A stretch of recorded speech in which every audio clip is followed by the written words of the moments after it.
الرحيم والتين والزيتون وطور سينين وهذا البلد الأمين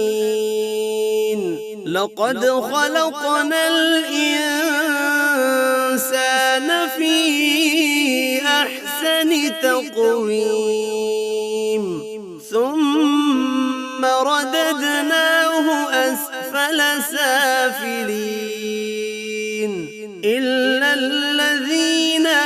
آمنوا وعملوا الصالحات فلهم أجر غير ممنون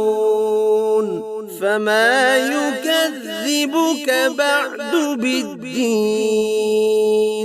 أليس الله بأحكم الحاكمين